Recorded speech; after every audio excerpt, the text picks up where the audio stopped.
Good morning students. आज हम chapter 4 chemical reactions when and what type continue करेंगे।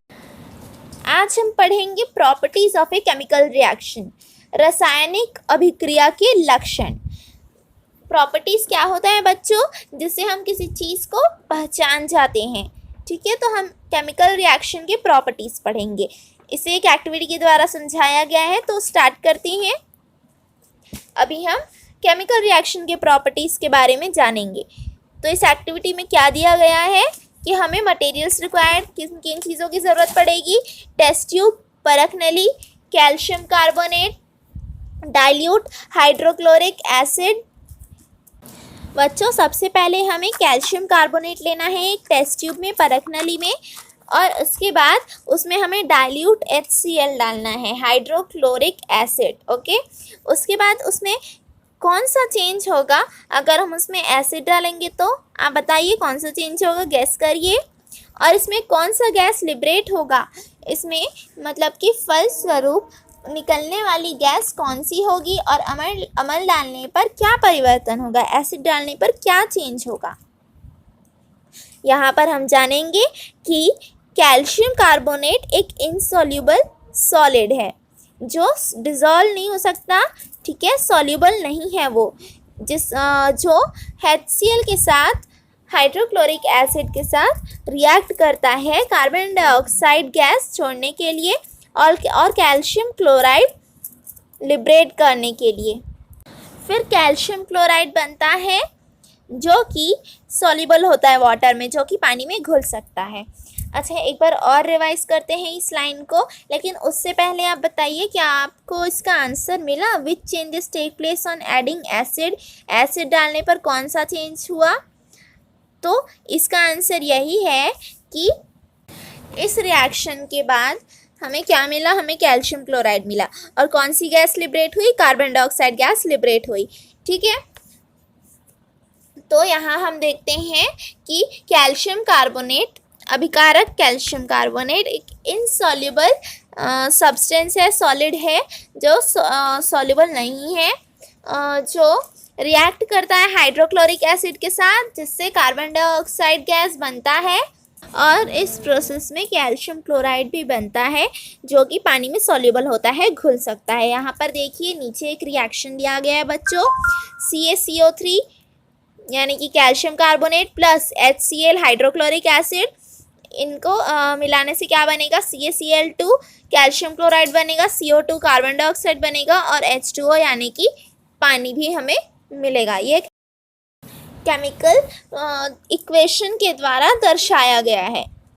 तो इससे हमें क्या पता चलता है, इससे हमें ये पता चलता है कि गैस का निकलना और change in state of reactant, reactant यानी कि जो दो चीज़ें यहाँ पर रिएक्ट की, यहाँ पर इस केस में जो दो चीज़ें रिएक्ट की उन्हें रिएक्टेंट्स कहते हैं।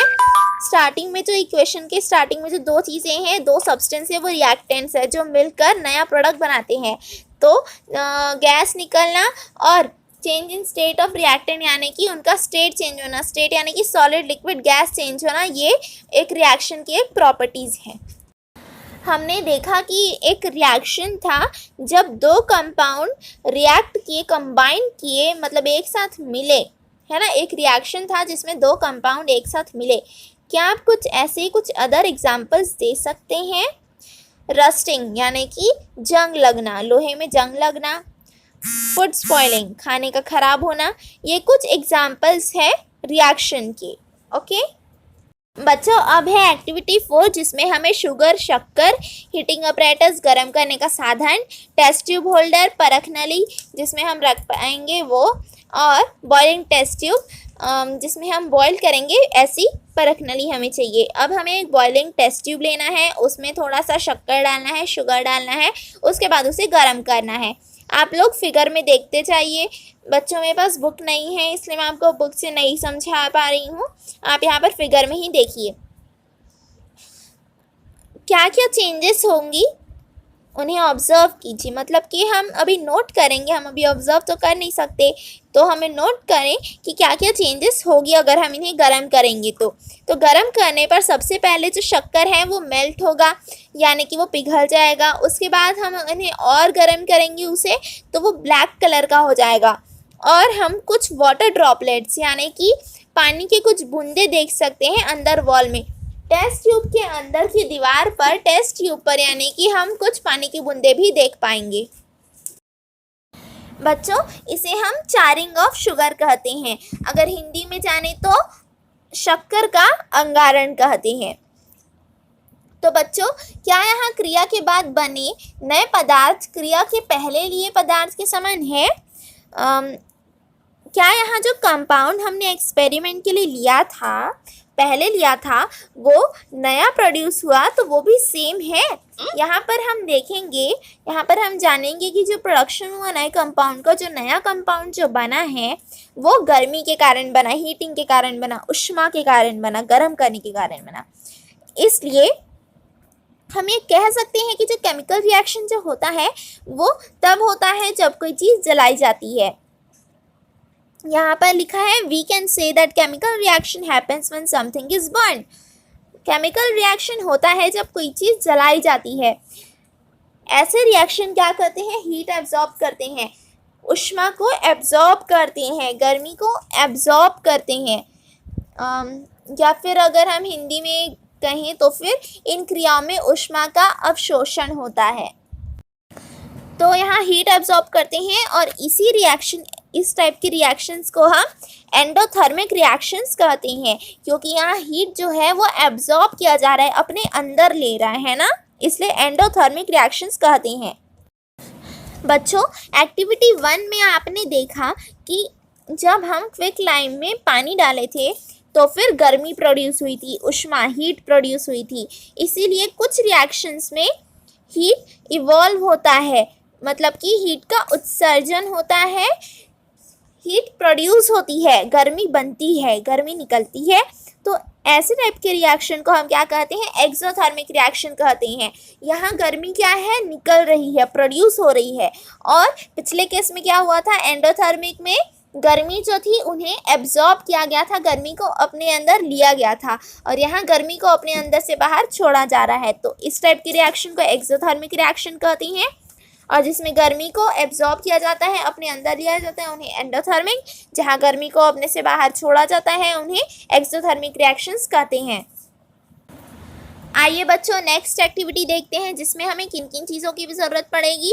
टेस्ट ट्यूब यानी कि परख नली की ज़रूरत पड़ेगी, मिल्क यानी दूध, लेमन जूस नींबू का रस, और हीटिंग अपरेटस यानी कि गर्म करने का साधन।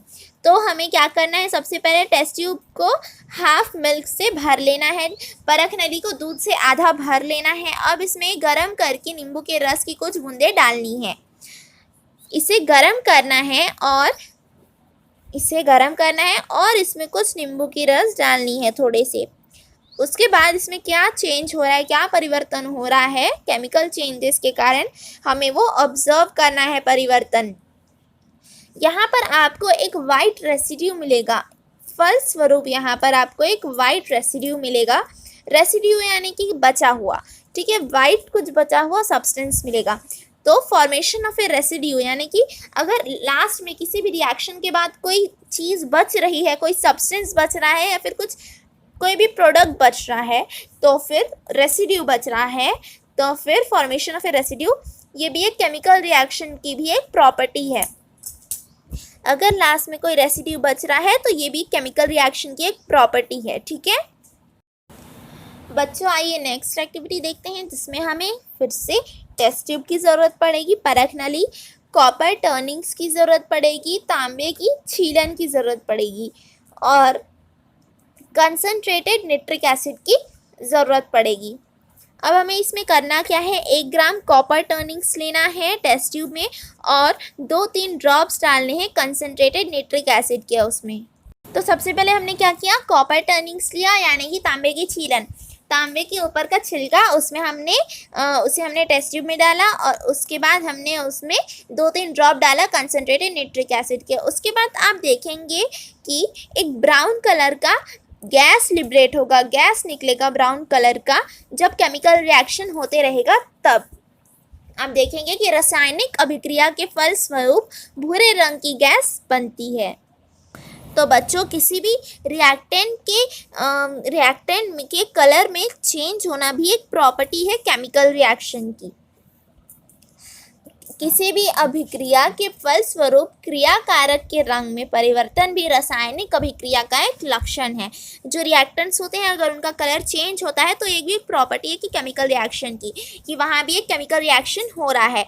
तो इसी तरह हमने देखा कि केमिकल रिएक्शन को हम लिबरेशन ऑफ गैस के निकलने से पहचान सकते हैं, कलर के चेंज होने से पहचान सकते हैं, लास्ट में अगर कोई न्यू सब्सटेंस या फिर कोई भी पुराना सब्सटेंस, कैसा भी सब्सटेंस अगर बच रहा है, रेसिड्यू बच रहा है तो पहचान सकते हैं, गर्मी चेंज हो रहा है तो पहचान सकते हैं, उनका स्टेट चेंज हो रहा है तो पहचान सकते हैं, सॉलिड लिक्विड गैस। ठीक है, तो फिर हमने यहाँ पर पढ़ लिया कि हम रासायनिक अभिक्रिया जैसे गैस के निकलने, रंग परिवर्तन, अवक्षेप बनना, ऊष्मा परिवर्तन, टेम्परेचर चेंजेस और अवस्था परिवर्तन, इस प्रकार से हम रासायनिक अभिक्रिया केमिकल रिएक्शंस को पहचान सकते हैं।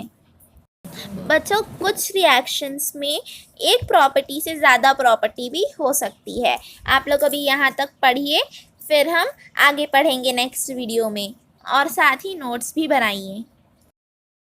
Thank you. Stay safe, stay home, stay healthy. Wish you all the best.